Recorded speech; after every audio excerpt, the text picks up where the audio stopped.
Chapter 8. A Treatise on Smerdyakov. To begin with, what was the source of this suspicion? Ippolit Kirillovich began.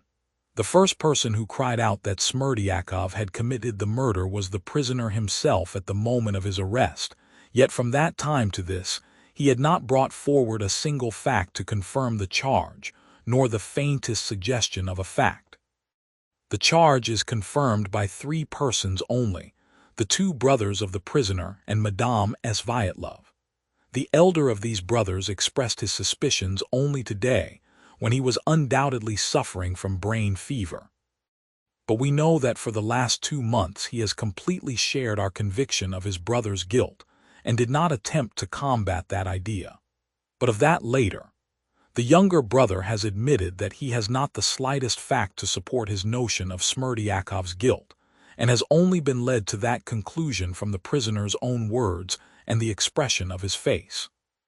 Yes, that astounding piece of evidence has been brought forward twice today by him. Madame Sviatlov was even more astounding. What the prisoner tells you, you must believe. He is not a man to tell a lie. That is all the evidence against Smerdyakov produced by these three persons, who are all deeply concerned in the prisoner's fate. And yet the theory of Smerdyakov's guilt has been noised about, has been, and is still maintained. Is it credible? Is it conceivable? Here Ippolit Kirillovich thought it necessary to describe the personality of Smerdyakov, who had cut short his life in a fit of insanity. He depicted him as a man of weak intellect, with a smattering of education, who had been thrown off his balance by philosophical ideas above his level and certain modern theories of duty, which he learnt in practice from the reckless life of his master, who was also perhaps his father, Fyodor Pavlovich, and theoretically, from various strange philosophical conversations with his master's elder son, Ivan Fyodorovich, who readily indulged in this diversion, probably feeling dull or wishing to amuse himself at the valet's expense. He spoke to me himself of his spiritual condition during the last few days at his father's house, Ippolit Kirillovich explained.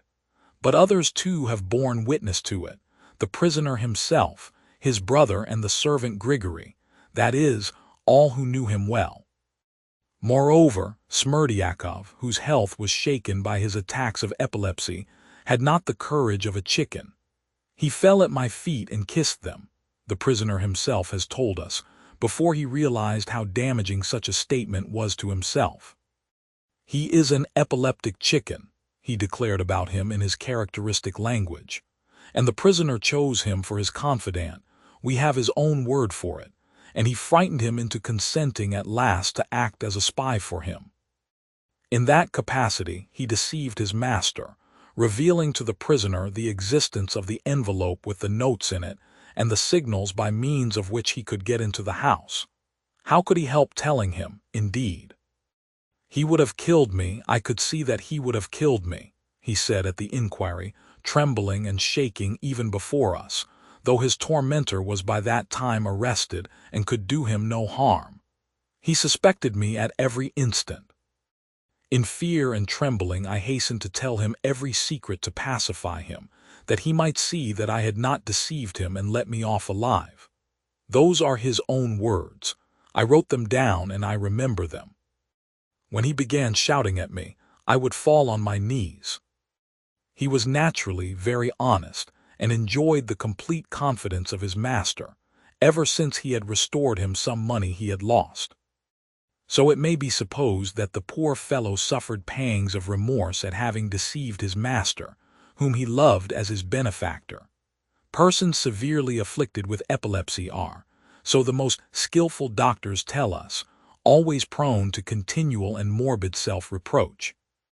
They worry over their wickedness. They are tormented by pangs of conscience, often entirely without cause. They exaggerate and often invent all sorts of faults and crimes.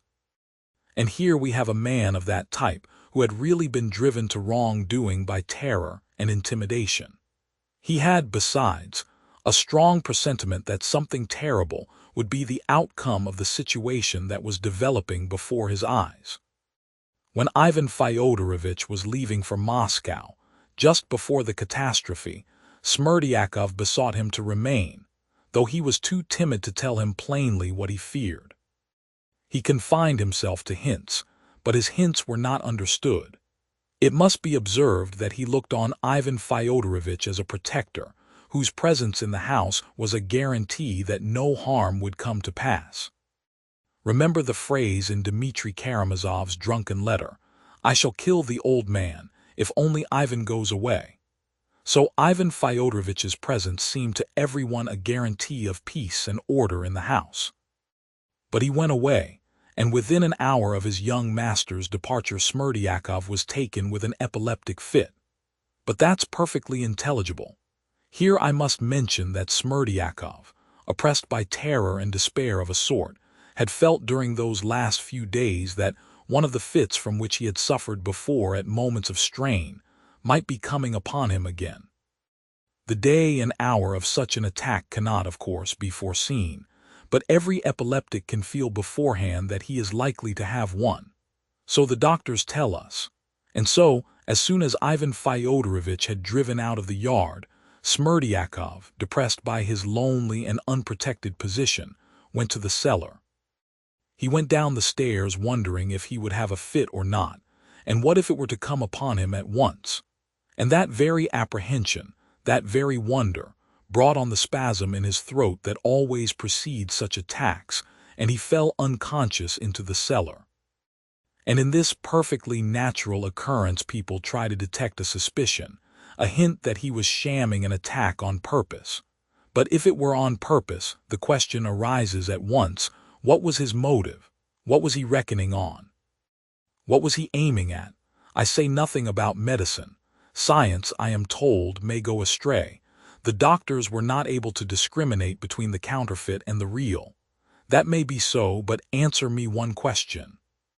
What motive had he for such a counterfeit? Could he, had he been plotting the murder, have desired to attract the attention of the household by having a fit just before? You see, gentlemen of the jury, on the night of the murder, there were 5 persons in Fyodor Pavlovitch himself. But he did not kill himself, that's evident. Then his servant, Grigory, but he was almost killed himself. The 3rd person was Grigory's wife, Marfa Ignatievna, but it would be simply shameful to imagine her murdering her master. 2 persons are left, the prisoner and Smerdyakov.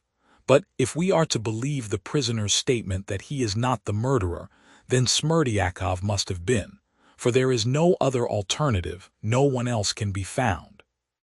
That is what accounts for the artful, astounding accusation against the unhappy idiot who committed suicide yesterday. Had a shadow of suspicion rested on anyone else, had there been any 6th person, I am persuaded that even the prisoner would have been ashamed to accuse Smerdyakov, and would have accused that 6th person, for to charge Smerdyakov with that murder is perfectly absurd. Gentlemen, let us lay aside psychology, let us lay aside medicine, let us even lay aside logic, let us turn only to the facts and see what the facts tell us. If Smerdyakov killed him, how did he do it? Alone or with the assistance of the prisoner? Let us consider the first alternative, that he did it alone. If he had killed him, it must have been with some object, for some advantage to himself. But not having a shadow of the motive that the prisoner had for the murder, hatred, jealousy, and so on, Smerdyakov could only have murdered him for the sake of gain, in order to appropriate the 3,000 rubles he had seen his master put in the envelope. And yet he tells another person, and a person most closely interested, that is, the prisoner, everything about the money and the signals, where the envelope lay, what was written on it, what it was tied up with, and above all, told him of those signals by which he could enter the house. Did he do this simply to betray himself, or to invite to the same enterprise one who would be anxious to get that envelope for himself? Yes, I shall be told, but he betrayed it from fear. But how do you explain this? A man who could conceive such an audacious, savage act and carry it out, tells facts which are known to no one else in the world, and which, If he held his tongue, no one would ever have guessed. No, however cowardly he might be, if he had plotted such a crime, nothing would have induced him to tell anyone about the envelope and the signals, for that was as good as betraying himself beforehand. He would have invented something. He would have told some lie if he had been forced to give information, but he would have been silent about that. For, on the other hand, if he had said nothing about the money, but had committed the murder and stolen the money, no one in the world could have charged him with murder for the sake of robbery, since no one but he had seen the money, no one but he knew of its existence in the house. Even if he had been accused of the murder, it could only have been thought that he had committed it from some other motive. But since no one had observed any such motive in him beforehand, and everyone saw, on the contrary, that his master was fond of him and honored him with his confidence, he would, of course, have been the last to be suspected. People would have suspected first the man who had a motive, a man who had himself declared he had such motives, who had made no secret of it. They would, in fact, have suspected the son of the murdered man, Dmitri Fyodorovitch. Had Smerdyakov killed and robbed him, and the son been accused of it, that would, of course, have suited Smerdyakov. Yet are we to believe that, though plotting the murder, he told that son, Dmitri, about the money, the envelope, and the signals? Is that logical? Is that clear? When the day of the murder planned by Smerdyakov came, we have him falling downstairs in a feigned fit. With what object? In the first place, that Grigory, who had been intending to take his medicine, might put it off and remain on guard, seeing there was no one to look after the house. And in the second place, I suppose, that his master, seeing that there was no one to guard him, and in terror of a visit from his son, might redouble his vigilance and precaution. And most of all, I suppose that he, Smerdyakov, disabled by the fit, might be carried from the kitchen, where he always slept, apart from all the rest, and where he could go in and out as he liked, to Grigory's room at the other end of the lodge, where he was always put, shut off by a screen 3 paces from their own bed. This was the immemorial custom established by his master and the kind-hearted Marfa Ignatievna, whenever he had a fit. There, lying behind the screen, he would most likely, to keep up the sham, have begun groaning, and so keeping them awake all night, as Grigory and his wife testified. And all this, we are to believe, that he might more conveniently get up and murder his master. But I shall be told that he shammed illness on purpose that he might not be suspected, and that he told the prisoner of the money and the signals to tempt him to commit the murder. And when he had murdered him and had gone away with the money, making a noise most likely, and waking people, Smerdyakov got up, am I to believe, and went in. What for? To murder his master a second time and carry off the money that had already been stolen. Gentlemen, are you laughing? I am ashamed to put forward such suggestions, but, incredible as it seems, that's just what the prisoner alleges. When he had left the house, had knocked Grigory down and raised an alarm, he tells us Smerdyakov got up, went in and murdered his master and stole the money. I won't press the point that Smerdyakov could hardly have reckoned on this beforehand, and have foreseen that the furious and exasperated son would simply come to peep in respectfully, though he knew the signals, and beat a retreat, leaving Smerdyakov his booty. Gentlemen of the jury, I put this question to you in earnest. When was the moment when Smerdyakov could have committed his crime? Name that moment, or you can't accuse him. But perhaps the fit was a real one. The sick man suddenly recovered, heard a shout, and went out. Well, what then? He looked about him and said, why not go and kill the master? And how did he know what had happened, since he had been lying unconscious till that moment? But there's a limit to these flights of fancy. Quite so, some astute people will tell me, but what if they were in agreement? What if they murdered him together and shared the money? What then? A weighty question, truly. And the facts to confirm it are astounding. One commits the murder and takes all the trouble while his accomplice lies on one side shamming a fit, apparently to arouse suspicion in everyone, alarm in his master, and alarm in Grigory. It would be interesting to know what motives could have induced the two accomplices to form such an insane plan. But perhaps it was not a case of active complicity on Smerdyakov's part, but only of passive acquiescence. Perhaps Smerdyakov was intimidated and agreed not to prevent the murder, and foreseeing that he would be blamed for letting his master be murdered, without screaming for help or resisting, he may have obtained permission from Dmitri Karamazov to get out of the way by shamming a fit. You may murder him as you like. It's nothing to me. But as this attack of Smerdyakov's was bound to throw the household into confusion, Dmitri Karamazov could never have agreed to such a plan. I will waive that point, however. Supposing that he did agree, it would still follow that Dmitri Karamazov is the murderer and the instigator, and Smerdyakov is only a passive accomplice, and not even an accomplice, but merely acquiesced against his will through terror. But what do we see?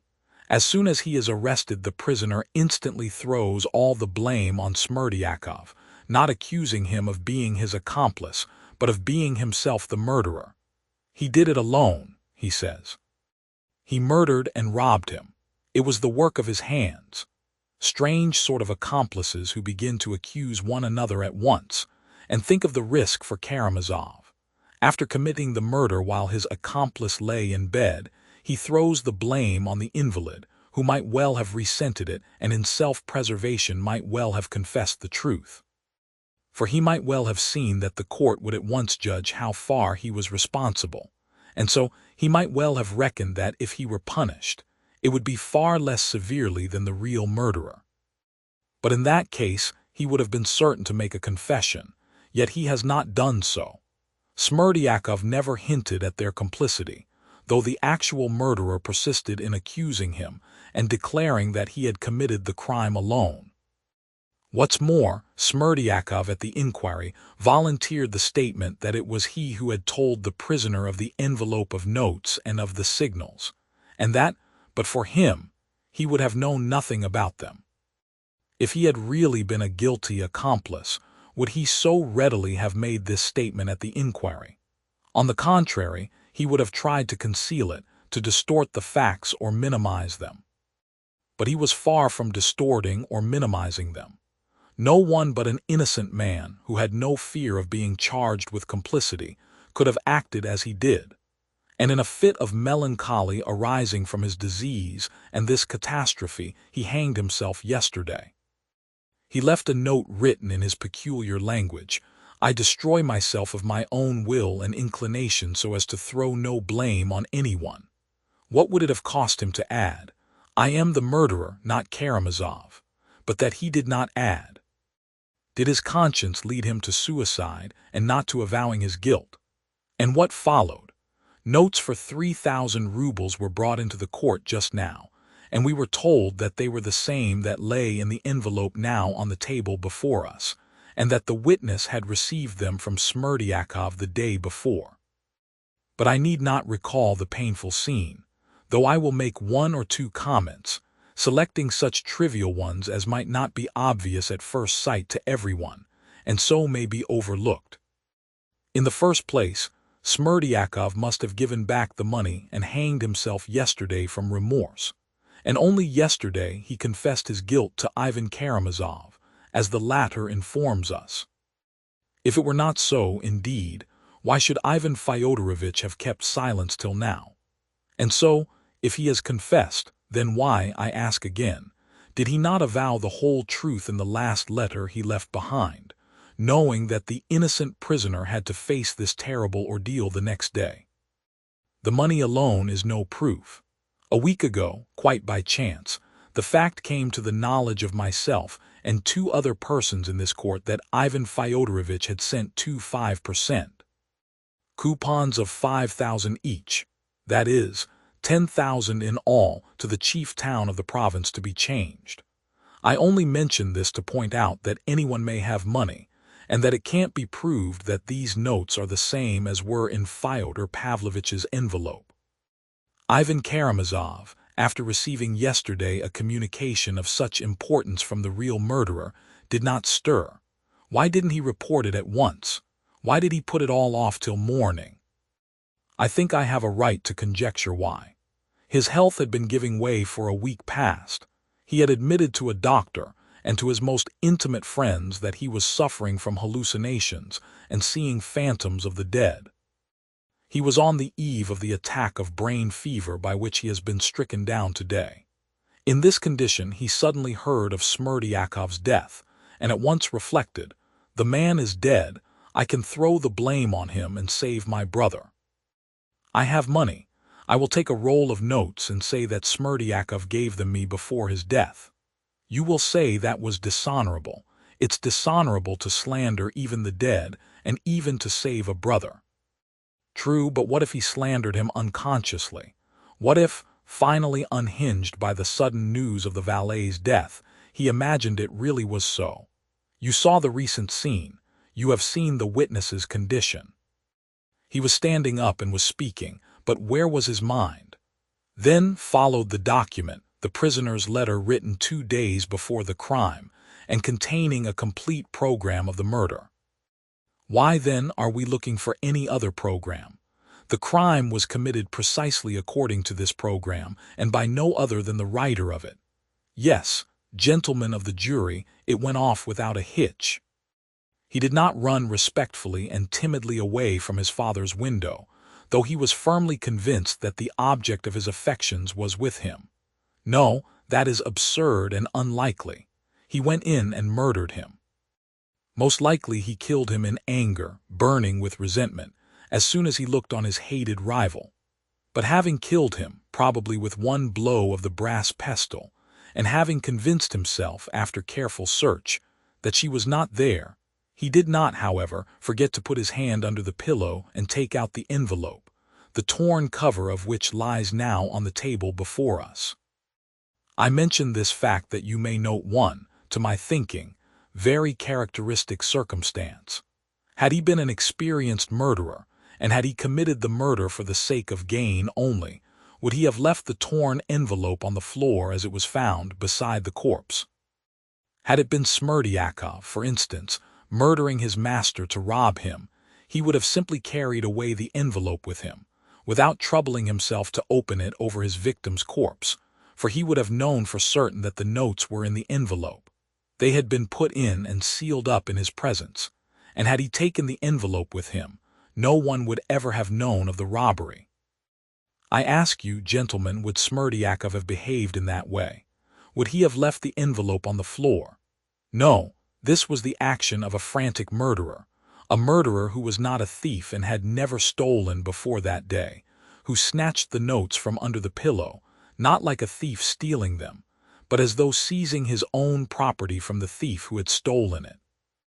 For that was the idea which had become almost an insane obsession in Dmitri Karamazov in regard to that money.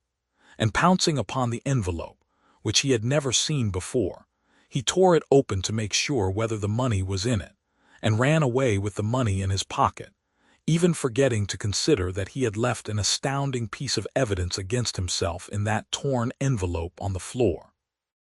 All because it was Karamazov, not Smerdyakov. He didn't think, he didn't reflect, and how should he? He ran away. He heard behind him the servant cry out. The old man caught him, stopped him, and was felled to the ground by the brass pestle. The prisoner, moved by pity, leapt down to look at him. Would you believe it, he tells us that he leapt down out of pity, out of compassion, to see whether he could do anything for him. Was that a moment to show compassion? No. He jumped down simply to make certain whether the only witness of his crime were dead or alive. Any other feeling, any other motive would be unnatural. Note that he took trouble over Grigory, wiped his head with his handkerchief, and, convincing himself he was dead, he ran to the house of his mistress, dazed and covered with blood. How was it he never thought that he was covered with blood and would be at once detected? But the prisoner himself assures us that he did not even notice that he was covered with blood. That may be believed. That is very possible. That always happens at such moments with criminals. On one point they will show diabolical cunning, while another will escape them altogether. But he was thinking at that moment of one thing only. Where was she? He wanted to find out at once where she was, so he ran to her lodging and learnt an unexpected and astounding piece of news. She had gone off to Mokrow to meet her first lover.